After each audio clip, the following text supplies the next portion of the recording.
Hi again, everybody. Welcome to Inside Golf. I'm Jack Flanagan, filling in this week for Harry Donahue. Coming up on today's show, 3 local golf events that are featured every year on Inside Golf. The first, the Philadelphia Open, played at Bidermann Golf Course in Delaware. And the second 2, local PGA events, the Philadelphia PGA Senior Professional Championship and the Philadelphia PGA Assistant Professional Championship. A few new faces, a few former winners, and a few wins that made history here in the Philadelphia region. It's all coming up on this week's episode of Inside Golf.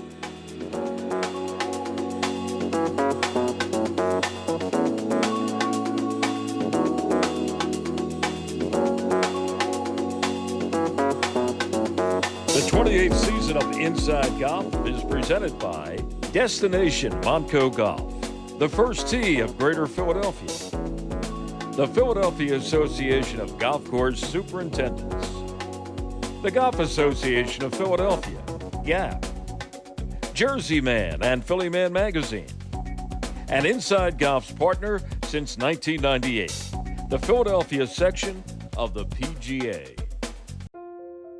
Golf is the great equalizer. For many, this journey is an escape from reality, a chance to be part of a team, a career opportunity. PGA Reach impacts lives through golf by lifting people up, giving them hope, and sending them down an alternate path that they never saw coming. With PGA Reach Philadelphia, as in life and in golf, the most important shot you take is the next one. Most golfers spend weeks and even months planning their dream golf vacation, researching transportation, lodging, and tee times. But not you, Doug. Not me. Not you. All you have to worry about is piping your drive on this iconic hole you've wanted to play since you were 9. Cause you booked your golf vacation with All Access, and they took care of everything. Clear your mind, Doug. Ouch. Heaven. All Access. Sadly, we have to leave the golf to you. Welcome back to Inside Golf. Recently, the Golf Association of Philadelphia had their Philadelphia Open at Bidermann Golf Course in Delaware. With all the details, here's GAP's Marty Emino. Drew Nicholas is quickly becoming a household name. You know, making history will do that. Nicholas officially entered the chat with a record-setting triumph in the 121st Open Championship at Bidermann Golf Course. The amateur from Galloway National finished the 36 holes at 12 under, a 132 total, establishing a new low score in relation to par. The prior mark was 10 under. Professional Braden Shattuck, in a 2023 win, was the last to register that number. And here's a crazy note for you. That may be the second best thing he did at the Open. Nicholas, winner of the BMW Philadelphia Amateur in June, joined the legendary R.J. Sigel in one of the most prestigious clubs in GAP. He and Sigel are the only 2 people to win the Amateur and Open in the same calendar year. Sigel won both in 1987. Braden Shattuck, the Rolling Green Director of Instruction, placed second.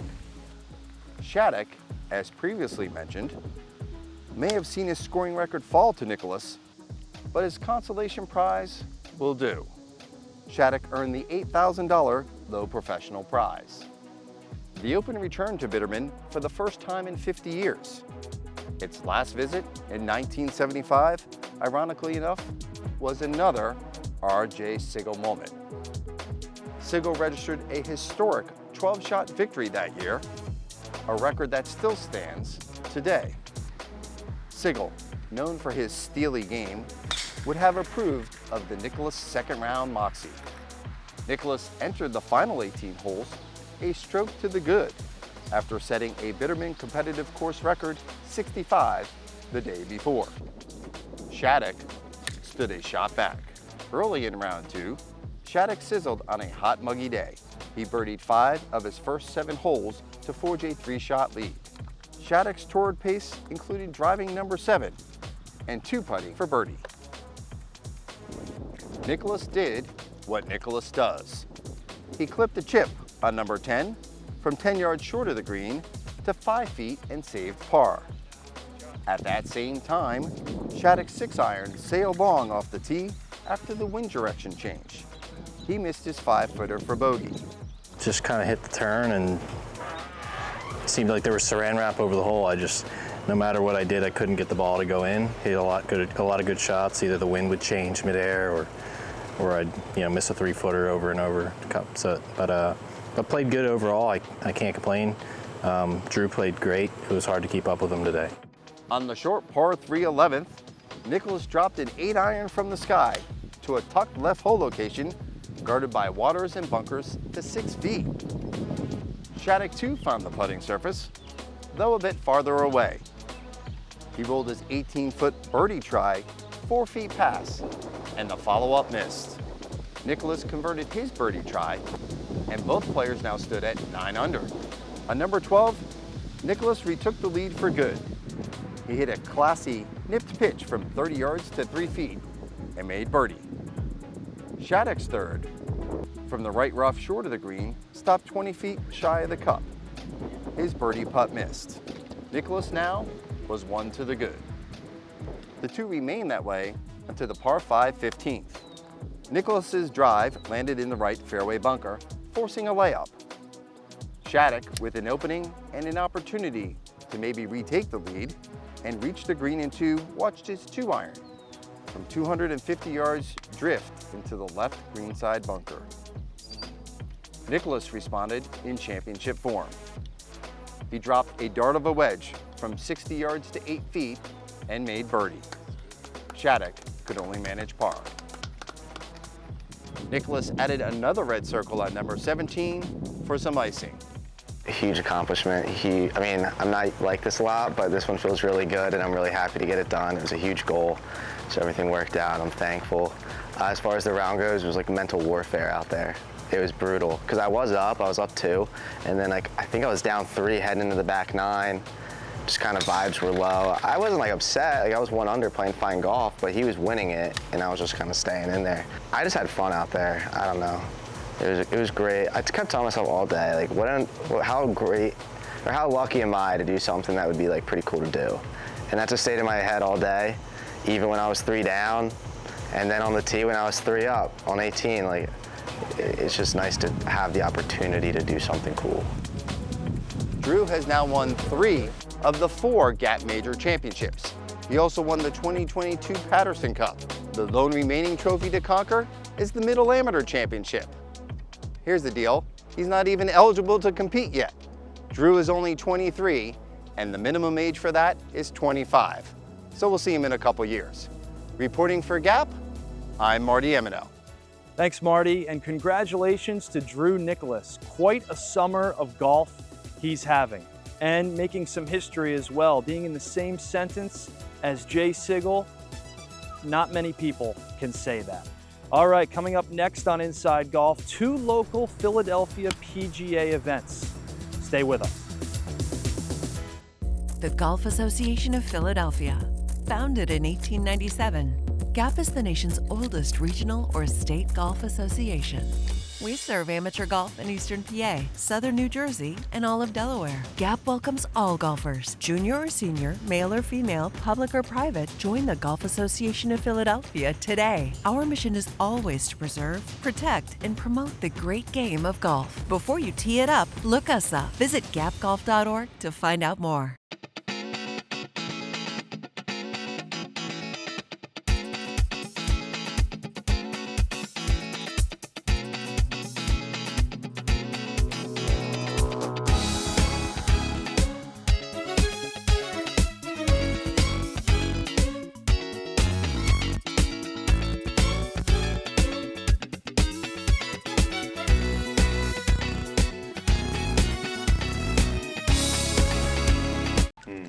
Yep.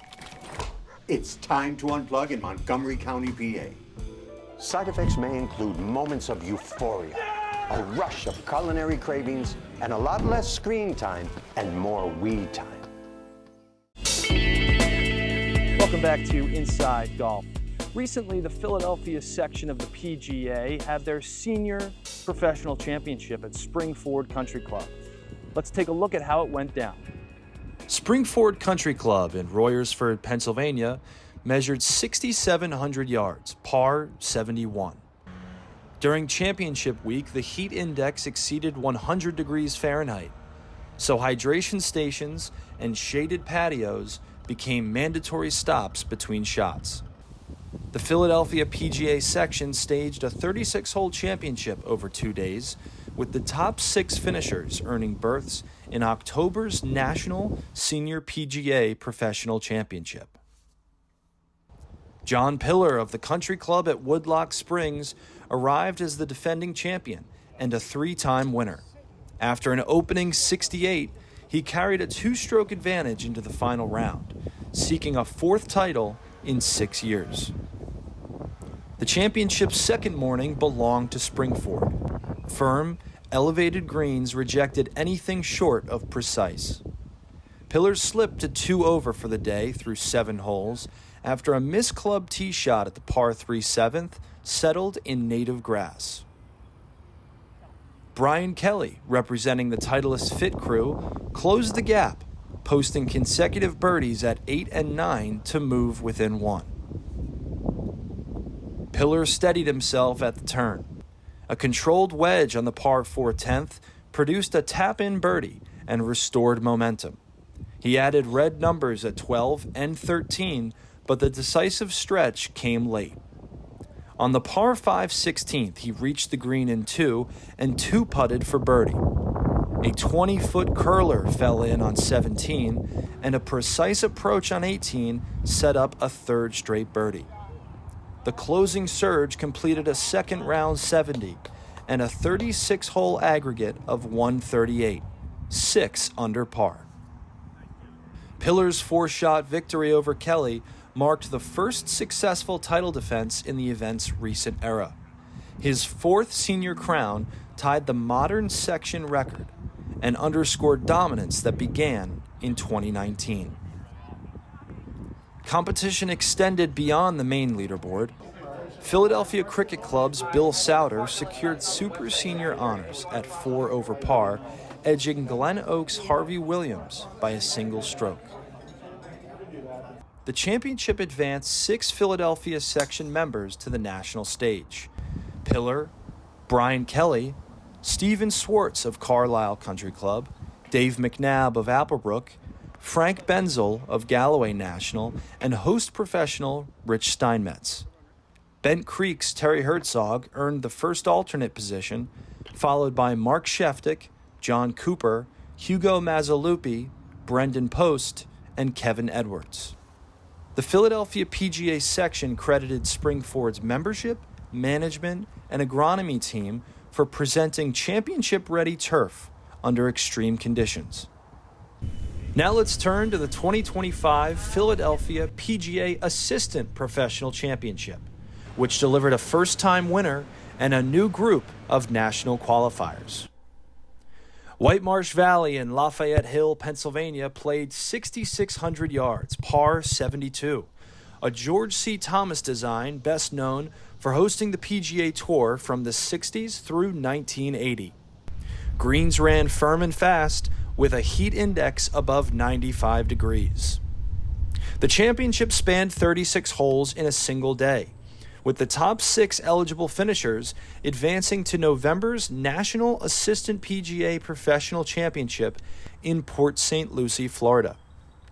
Ryan Rucinski, representing Wilmington Country Club, entered the event looking for his first Philadelphia section victory. He opened with a 6 under par 66, then added a composed 69 in the afternoon for a 9 under total of 135. The performance secured the trophy by 4 shots and underscored his comfort on a course where he previously earned medalist honors in amateur play. I tried to just think about those rounds and kind of how I played the course. It's a course you have to be really patient on, and on 36 holes especially, which is very patient. You got a few tough pins on slopes, a few tee shots where you got to hit a fairway. So I think just being patient with that. So just have to rely on what you know is going to work, what you know gets yourself around the course. A lot of great players in the field, so just got to stay solid the whole day. Morning momentum carried into the early afternoon but the chase tightened. Austin Barbin of Chesapeake Bay Golf Club and Zach Oakley of Bidermann Golf Course each posted 2 birdies before the turn to reach 5 under, trimming Rucinski's margin to a single stroke. Rucinski answered on the inward half. A controlled wedge on the par 4 12th set up a short birdie, and a precise long iron on the par 5 16th reached the front edge in regulation, leading to another birdie. Barbin and Oakley matched par coming home, but neither found the late round spark needed to erase the gap. With Rucinski and Barbin still working through PGA Associate status, 7 other professionals earned the right to represent the Philadelphia section nationally. Andrew Turner, Brian Bergstall, Andrew Cornish, Matt Zahner, Zach Barbin, Chad Ferguson, and Zach Oakley, who was already exempt from a prior finish. Zach is a great player. He was putting the pressure on, and I respect him a lot as a player. I've seen him make putts and shots in pressure situations against me and others to where I'm never going to count him out. Also, Austin, Zach Barbin, everyone in the field can get hot for 9 holes and change a whole tournament. So I think we have such a great community of professionals around us. Also, name on the trophy. I always, whatever it is, I play golf for legacy generally. Just growing the game and spreading it. I've been given a gift and very fortunate that I've been a part of golf my whole entire life. And Philadelphia, Pennsylvania, Delaware, Maryland, I think our region does such an amazing job with golf tournaments, and just to have your name can put on something forever is really special. Congratulations to John Pillar and to Ryan Rucinski. 2 big wins on their resume, and John Pillar continues to make history in the Philadelphia section of the PGA. All right, don't go anywhere. Coming up next, our teed off panel. And now it seems to be in retreat rather than in a progressive mode. There was a time when people thought Brooks Koepka was on the top. Our teed off panel is brought to you by Lulu Country Club. Welcome back. Inside Golf continues now with Teed Off. We are at the Donald Ross Grill at Lulu Country Club, which is, of course, the home of Teed Off.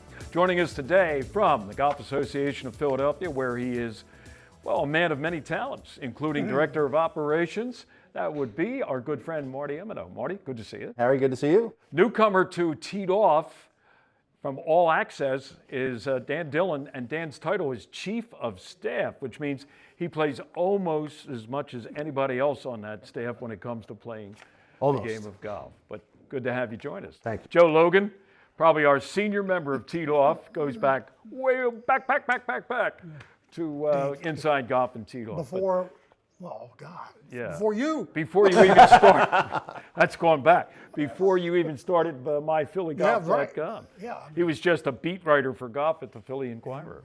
Right. They don't even have a guy. They couldn't replace you. They could not replace Joe Logan. Think about that. All right. Marty, let's talk about young players, I'll make it plural, who are out there now trying to make a living. And if they're successful, it's a good living. But they love to win majors. And maybe they've had 1, maybe 0, but they have the potential to win multiple majors. Who's on that list? I have two zeros on my list. One's Will Zalatoris, which I'm sure somebody else on the panel will have, only because he's shown he can compete in that stage. Health issues have certainly derailed him in the last year or so, but hopefully, knock on wood, he gets healthy. He'll probably be back contending. Probably needs to figure out putting a little bit, like we all do. And then my second guy, again, if we're saying younger, I'm taking 30 and younger, is Aaron Rai. Aaron Rai. Good young player. He won the Scottish, not young player, but he won the Scottish Open in 2020. He's also won another PGA Tour event. Hits it straight, just hits it long too. Hits it long and can play. You just hang around, right? If all those guys hang around long enough, you kind of get to the finish line. A buddy of mine talk all the time, it's really hard to win out there. We saw that at the Truist. We see it in gap events, but he's a guy that can maybe break through. How about it? That's a good name, Aaron Rai. All right, what do you think, Dan? Well, it's tough not to say Ludwig Åberg. Right now, with his 2 finishes at the Masters, aside from the 72nd hole this year, he's the guy. If I were to name somebody else, it would probably be Minwoo Lee. primarily because he has a following. He has a younger base following, a social media presence, and the way he plays golf, you know, you don't see it as much nowadays where people are shaping shots, moving the ball around a golf course, and that is definitely entertaining for people to be able to watch that, especially when he hits those 2 irons on the 18th hole at TPC Sawgrass and kind of bending it around just the way Tiger did. Right. Joe, you've probably, you know, and this is not a shot at your age or anything like that, but you've been around the block a few times. Yeah, it is. And you've seen guys who in their younger years, everybody said, oh, he's going to surpass Jack's record of 18 majors. And maybe he never got past 3 or 2 or any, all right? But let's update it to the current guys. And then I'd like to go down memory lane of not near misses, but far misses. One of those players would be Davis Love, who only won 1 major, the PGA Championship. People had him winning 10. 10, you know, Yeah. kind of thing. Right. But I tell you what, picking younger players, it's hard after what we just witnessed not to pick Sepp Straka, who really, what a beautiful golf swing. Isn't he? He looks like he's a kind lion, like Dick Butkus in golf cleats, right? I mean, that was an impressive showing. Yeah, it was. Also, I like Victor Hovland. But he's one of these guys that seems to be maybe on the cusp. I mean, he started off, you know, a couple of years ago, and now he seems to be in retreat rather than in a progressive mode. I don't know. There was a time when people thought Brooks Koepka was on the cusp, and that seems to have worked out for him. You know, when we talk majors, one topic is always which major, if you had a chance to win one, would you like to win? Marty, I know it looks like it's catching you off sides, but that's okay. I'm sure you've thought about this. Yeah, I mean, obviously the Masters, right? Like because it's a lifetime appearance and all that. I think it's just you know, you've become almost like an icon, legend of golf. Then, if you win the Masters, you know, same course, everybody knows. If you had everybody one to win, knows every hole. it would be the green jacket. Yeah, I would just. Yeah, just from where it puts you in the game of golf. Like, think of how you look at Rory now, with that was a double hit. With how you look at Rory, with how you look at Rory before, right? Well, you can't get over the finish line. He's overrated. He's this. He's that. Now you're like, okay, yeah, he's pretty good. He's in the club. He's in the club. He's in the club. He's pretty good. All right, Dan. It's tough not to say the Masters, but really my true answer would be anything except the U.S. Open, because all of them you get a lifetime exemption. Okay. And that's, you know, the first time I played Oakmont, a gentleman who was hosting me offered me a friendly wager, and one of his wagers was to beat my second score the next time I go out and play the golf course. And I took him up on that bet because it guaranteed me a second round there. So I would love to be able to do that in one of these majors where I get to come back every year. I should preface your answer by saying, okay, aside from the Masters, which of the other 3 majors would you like to win? If I was from anywhere other than America, that's another thing. The Open Championship, right. Because that is throughout the world the oldest and most highly regarded championship. I mean, all the Europeans won it and everything, but in America, it's the Masters. Right. Closely followed by the U.S. Open. Some people would put them right together. The unquestioned number 4, though, would be the PGA, although they've moved the dates around. But in the world of these championships, it doesn't have quite the cachet as Masters. Now, Gary Player won, what, 3 or 4 Masters, I think? 4. Yeah, 4. But his favorite major, and I think it has more to do now with maybe him and Augusta aren't seeing eye to eye on a lot of things, is the Open Championship and not the Masters. So. If you go over there, it is so much bigger than, in fact, they call it the American Masters because they have their own Masters. I remember once going to the British Open, going through customs, and the guy said, oh, you're a sports writer, what are you here for? And I said, the Open Championship. And he said, thank you for calling it by its proper name. Not the British Open? Be on your way. Yeah. Right. How about that? Also, the coolest signature, right? Champion Golfer of the Year. Oh, yeah. How cool would that be? That title, right? Only one does it. Only one has it. Gentlemen, thank you. Back with more of Inside Golf.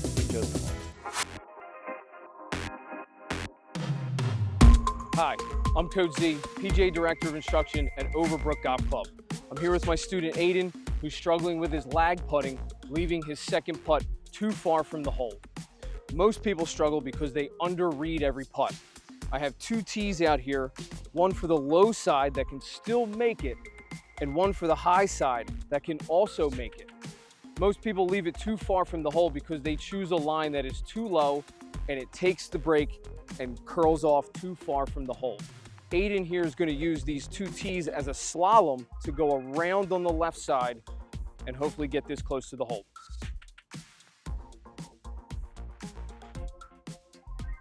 That's a great leave, Aiden.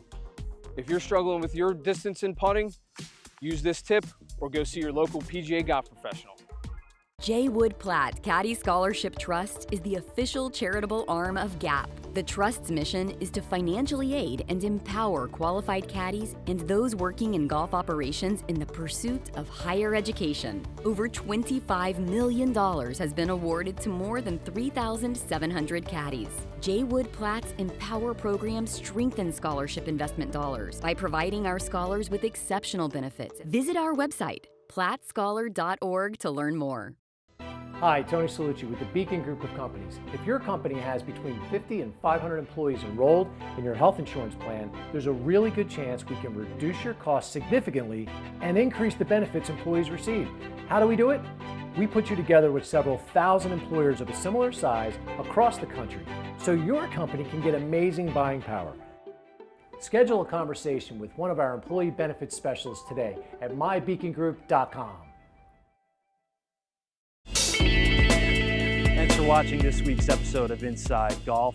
Can't believe the summer is almost over. 2025, what a year it's been. Hope you're having a great summer filled with friends, family, and golf. I know we are.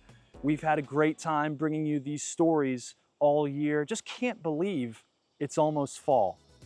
We're looking forward to having some great new content coming on the show real soon. I'm Jack Flanagan. Thanks for joining us, and we'll see you next time here on Inside Golf. The 28th season of Inside Golf is presented by Destination Montco Golf, the first tee of Greater Philadelphia, the Philadelphia Association of Golf Course Superintendents, the Golf Association of Philadelphia, GAP, Jersey Man and Philly Man Magazine, and Inside Golf's partner since 1998, the Philadelphia section of the PGA.